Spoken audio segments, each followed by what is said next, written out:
Good morning students. પાઠને આગળ વધારતા હવે જોઈએ આ વાક્ય કોણ બોલે છે. તો હોંચી હોંચી ગધેડો બોલે. છોકરાઓ તમારે પણ સાથે ટેક્સ્ટબુકમાં લખવાનું છે. હોંચી હોંચી કોણ બોલે? તો ગધેડો બોલે. લખો ગધેડો.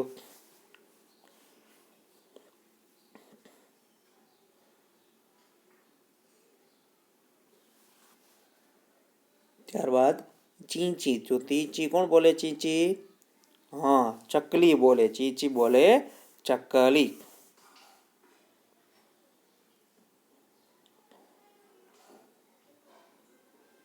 ત્યારબાદ ચૂચू. ચૂચू કોણ બોલે? તો ચૂચू બોલે ઉંદર.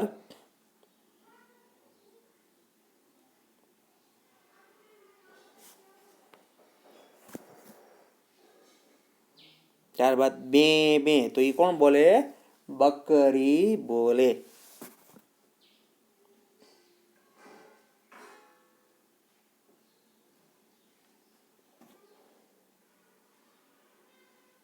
ત્યારબાદ ઘુઘુ. તો ઘુઘુ બોલે કબૂતર.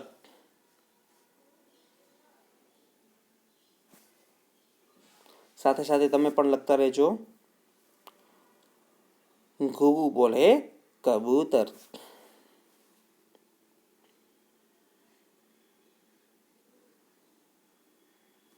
હાવ હાવ. તો હાવ હાવ કોણ બોલે? કૂતરું. ત્યારબાદ હૂપ હૂપ. હૂપ હૂપ તો તમને ખબર જ છે. કોણ બોલે હૂપ હૂપ? તો વાંદરો બોલે. હૂપ હૂપ વાંદરો બોલે.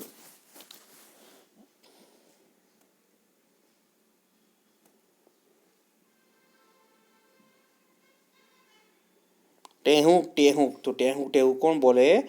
મોર બોલે. ટેહુક ટેહુક બોલે મોર.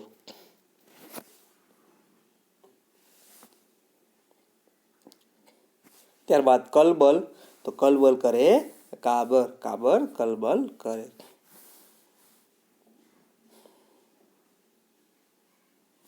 ત્યારબાદ મ્યાઉ મ્યાઉ. તો બિલાડી મ્યાઉ મ્યાઉ કરે છે. તો લખી લો તમે પણ સારા અક્ષરે વ્યવસ્થિત. હોંચી હોંચી ગધેડો બોલે. ચીચી ચકલી બોલે. ચૂ ચૂ ઉંદર બોલે. બે બે બકરી બોલે. ઘૂ ઘૂ કબૂતર બોલે. હાવ હાવ કૂતરું બોલે. હૂપ હૂપ વાંદરો બોલે. ટેહુક ટેહુક મોર બોલે. અને કલબલ કાબર બોલે. અને મ્યાઉ મ્યાઉ બિલાડી બોલે.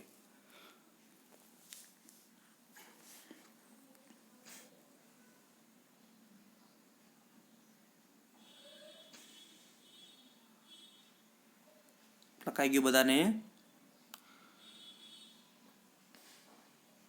વ્યવસ્થિત સારા અક્ષરે બધા લખશે.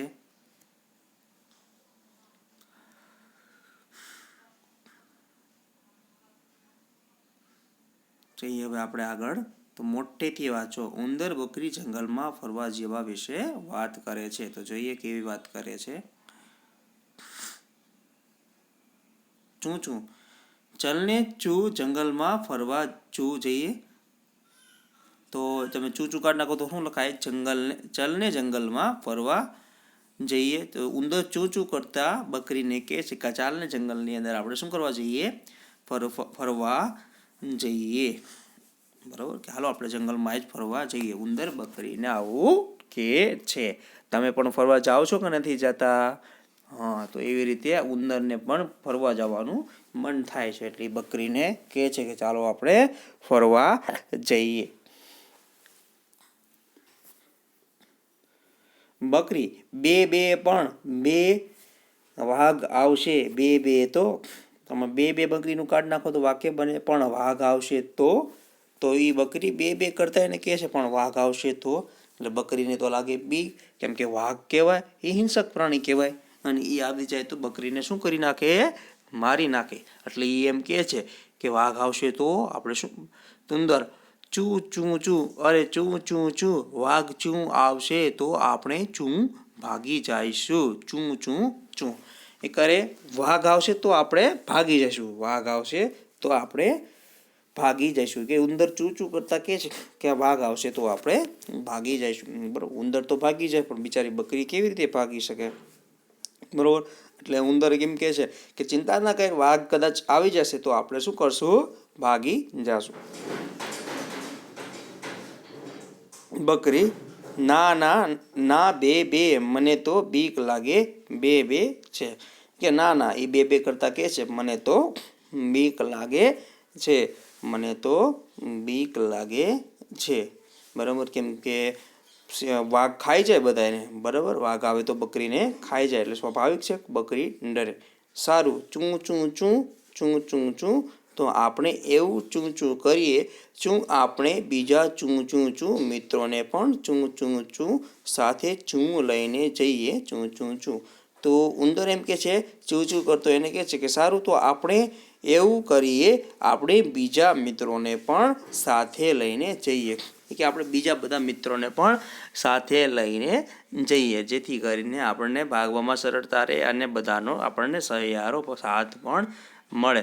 એટલે એમ કે છે કે આપણે બધા સાથે જઈએ. બરાબર, સુંદર એમ બકરી ના પાડે છે કે મને બીક લાગે છે, ત્યારે ઉંદર એમ કે છે કે ચલો આપણે પણ બધા સાથે મિત્રોને બોલાવીને જઈએ. બકરી બે બે બે હા પે, તો તે આ સરસ બે બે બે વાત કહી. બે બે ચાલો આપણે બધા બે બે બે સાથે જંગલમાં ફરવા જઈએ, બે બે જઈએ. તો એ કે હા તે આ સરસ વાત કહી, ચાલો આપણે બધા સાથે જંગલમાં ફરવા જઈએ. તો એ કેમ કે તે આ વાત જે કીધી એ સરસ વાત કીધી, એટલે હવે આપણે બધા આપણે બધા એક સાથે જંગલમાં ફરવા જઈએ, કે બધા આપણે એક સાથે જંગલની અંદર ફરવા જઈએ. ત્યારબાદ જો તો સરસ મજાની વાત છે કે જે ઉંદર અને બકરીની વાત છે, કે ઉંદર અને બકરી જે ફરવા જવાના છે, બરાબર, એ બે એની ચર્ચા કરી રહ્યા હતા. બરાબર, ઉંદર કે ચાલો આપણે ફરવા જઈએ, તો બકરી ના પાડે છે. બકરી એમ કે છે કે ત્યાં વાઘ આવશે તો ઉંદર એમ કહે છે કે તો આપણે ભાગી જઈશું. તો પણ બકરીને બીક લાગે છે કે ના મને તો પણ બીક લાગે છે, તો એમ કે આપણે આપણા મિત્રોને લઈને જઈએ. ત્યારે બકરી રાજી થાય છે. હવે ત્રવાળા જે શબ્દ છે છોકરાઓ, એની ઉપર આપણે સર્કલ અથવા ચોરસ કરવાનું છે. બરાબર, તમે સર્કલ પણ કરી શકો, ચોરસ પણ કરી શકો છો. તો તો પહેલી લાઈનની અંદર જોઈએ તો મિત્ર, બુદ્ધિ, પુત્રી. તો પુત્રીમાં છે અને મિત્રમાં પણ છે. તો બેની ઉપર સર્કલ તમારે કરવાનું છે. બેની ઉપર તમે સર્કલ કરી નાખો.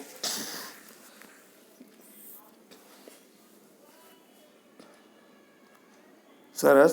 ત્યારબાદ બીજી લાઈનની અંદર નદી, ત્રિકોણ અને શંખ. તો ત્રિકોણ જે શબ્દ છે, ત્રિકોણ શબ્દની અંદર છે, તો આપણે એની ઉપર પર અંડરલાઈન કરશું, રાઉન્ડ અથવા સર્કલ કરીશું.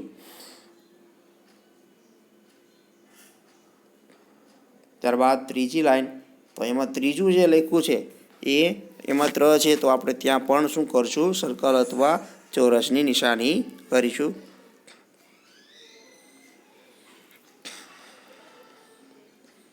ત્યારબાદ ચોથી લાઈનમાં પહેલો જે શબ્દ છે સૂત્ર શબ્દની અંદર આપણે અંડરલાઈન કરશું. સૂત્ર શબ્દ ઉપર તમારે સર્કલ કરવાનું રહેશે.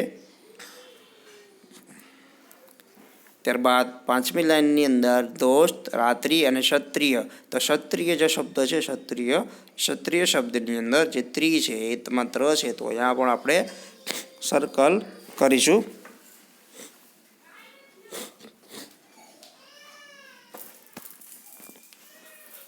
ત્યારબાદ ત્રાજુ શબ્દની અંદર છે, તો ત્યાં આપણે સર્કલ કરીશું. અને 53માં પણ છે, તો ત્યાં પણ આપણે સર્કલ કરીશું. થઈ ગયું બધાને?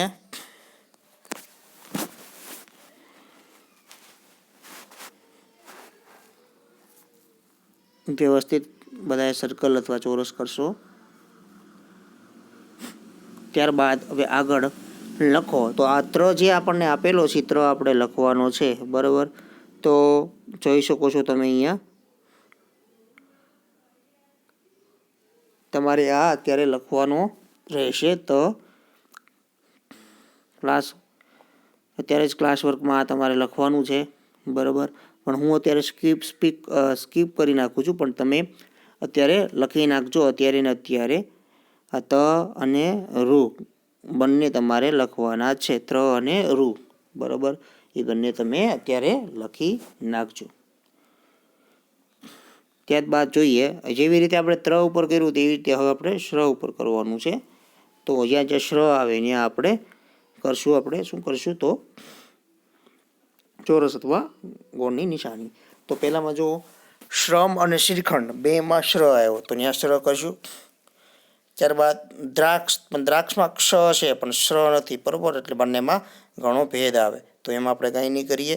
ત્યારબાદ બીજી લાઈનમાં છેલ્લો શબ્દ શ્રેષ્ઠ, તો એમાં આપણે શ્ર જોઈએ છીએ, તો ત્યાં આપણે શ્રેષ્ઠમાં સર્કલ કરીશું. પછી ત્યારબાદ શ્રાવણ, શ્રીફળ, શ્રીમાન, આશ્રમ, શ્રોતા, આ વગેરે બધા શબ્દો છે એમાં શ્ર આવે છે, તો અહીંયા આપણે બધે સર્કલ કરીશું. તમારે પણ સર્કલ કરવાનું રહેશે. સર્કલ કરી નાખો બધાય.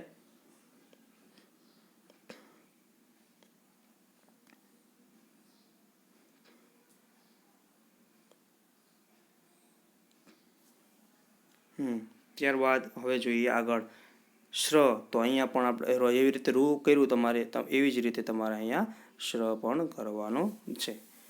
બરાબર, તો બધા શ્ર કરી નાખજો.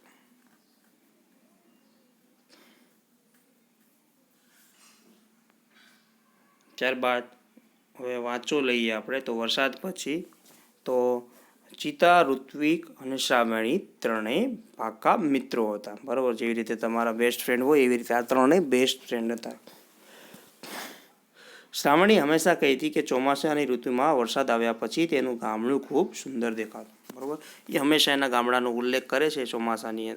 એમ કહે છે કે ચોમાસામાં જ્યારે વરસાદ આવી જાય છે પછી અમારું ગામ ઘણું સુંદર દેખાય છે.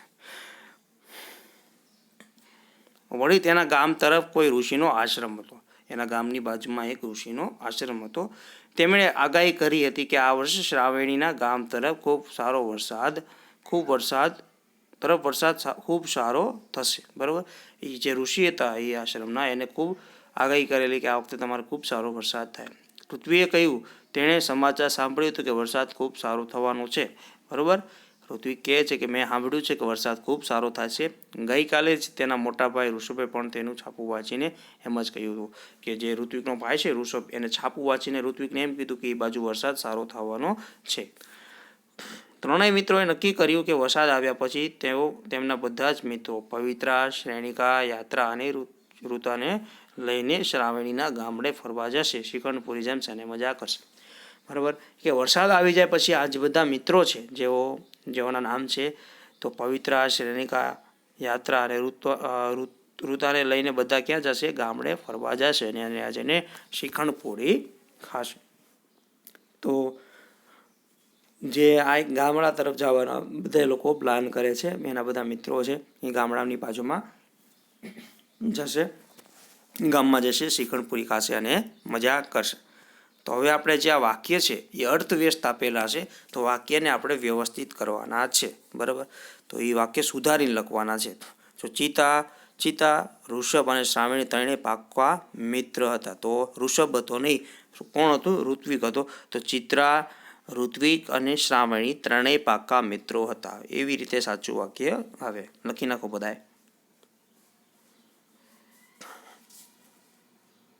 ચિત્રા, ઋષભની જગ્યાએ તમારે ઋત્વિક લખવાનું છે, બાકી બીજી બધી વસ્તુ એમને એમ રાખવાની છે.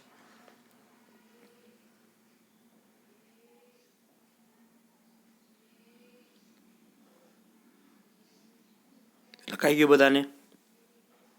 આગળ પાછળ લઈ જાઓ તો ચિંતા ના કરતા, PDF હું તમને સ્ટડી મટીરિયલની અંદર શેર કરી આપીશ, ત્યાંથી લખી લેજો. ત્યારબાદ ઋતુના ગામ તરફ ઋષિનો આશ્રમ હતો. ઋતુના ગામ તરફ ઋષિનો આશ્રમ હતો. તો ખોટી વાત છે. શ્રાવણીના ગામ તરફ ઋષિનો આશ્રમ હતો. આશરો હતો નહીં, આશ્રમ હતો. બરાબર, તો અહીંયા તમારે બે ફેરફાર કરવાના રહેશે. પહેલાં ઋતુના લકાળ છે એ કાઢી નાખવાનું છે, અહીંયા શ્રાવણીના આવે, અને છેલ્લે આશરો હતો નહીં, આશરો નહોતો, આશ્રમ હતો. આ બે વસ્તુ કરવાનું રહેશે. ત્યારબાદ ચિત્રાના ગામ તરફ ખૂબ સારો વરસાદ થવાનો છે. તો શ્રાવણીના ગામ તરફ ખૂબ સારો વરસાદ થવાનો છે, ચિત્રાના ગામ તરફ થવાનો નથી. તો અહીંયા પણ આપણે ફેરફાર કરીશું. ત્યારબાદ ઋષભના મોટા ભાઈનું નામ ઋત્વિક છે. ના ના, ઋત્વિકના મોટા ભાઈનું નામ ઋષભ છે, એવી રીતે આવે. પવિત્રા શ્રાવણી પાકી મિત્ર હતી. તો ચિત્રા શ્રાવણી પાકી મિત્ર હતી, એવી રીતે આવે. ચિત્રા શ્રાવણીની પાકી મિત્ર હતી. વરસાદ આવ્યા પછી બધા જ મિત્રો શ્રેણિકાના ગામડે ફરવા જવાના હતા. તો ના, વરસાદ આવ્યા પછી બધા મિત્રો શ્રાવણીના ગામે ફરવા જવાના હતા, એવી રીતે આવે. શ્રાવણીના ગામે ફરવા જવાના હતા, ચિત્રાના ગામે નહીં. બધા મિત્રો શીરોપુરી જમીને મજા કરવાનું વિચાર્યું હતું. શીરોપુરી ખાવાનું વિચાર્યું હતું કે શ્રીખંડપુરી? તો શીરોપુરી કાઢીને આપણે આ શ્રીખંડપુરી લખશું. આગળ પાછળ રહી ગયા હોય તો ચિંતા ના કરતા, તમે સ્ટડી મટીરિયલની અંદરથી પણ આને લખી શકશો. સ્ટડી મટીરિયલની અંદર હું આ PDF શેર કરી આવીશ. ત્યારબાદ કક્કા જાસૂસ. વરસાદ પછી ફકરામાંથી કક્કા જાસૂસ રમત રમાડો. તો કેટલા અક્ષર આવે એમાં એ તમારે જાતે કરવાનું છે છોકરાઓ. તમારે રૂ, શ્ર, ત્ર અને અણ આ બધા ગણવાના છે. કેટલા છે ઓલા વરસાદ પછી જે ફકરો આપ્યો હતો, બરાબર, એમાંથી. ત્યારબાદ સરવાળો એનો મારવાનો છે અને સરવાળો અહીંયા લખવાનો છે. ટીની જરાક હસીએ. ટીની મને જંગલમાં બીક ના લાગે. મીની કેમ? ટીની એમ કહેશે કે મને જંગલની અંદર બીક લાગે નહીં. તો મીની કહેશે કેમ? તને કેમ ત્યાં બીક ના લાગે ટીની? હું ત્યાં જાઉં તો લાગે નહીં. હું ત્યાં જાઉં તો મને બીક લાગવાની, નકર કેવી રીતે બીક લાગે? તો ટીની એમ કહેશે મને જંગલમાં બીક ન લાગે, કે હું જંગલમાં જાઉં તો મને ડર લાગે નહીં. તો મીની એમ કહેશે કેમ તને ત્યાં જવામાં ડર લાગે? કે હું ત્યાં જંગલમાં જાઉં તો મને ડર લાગે, નકર કેવી રીતે લાગવાનો, બરાબર. તો આજે અહીંયા આપણે આવું યુનિટ પૂરું કરીએ છીએ. આની PDF હું તમને શેર કરી આપીશ. આજનું જે આ આપણું ક્લાસ વર્ક છે, કદાચ તમે આગળ પાછળ રહી જાઓ તો તમે એમાંથી લખી શકો. આ રૂ અને શ્ર એ જે તમારું બાકી છે એ તમારે અત્યારે જ લખવાનું છે. અને આ પ્રશ્નમાં કદાચ આગળ પાછળ તમે રહી ગયા હોય તો PDF માંથી તમે લખી નાખશો. Thank you.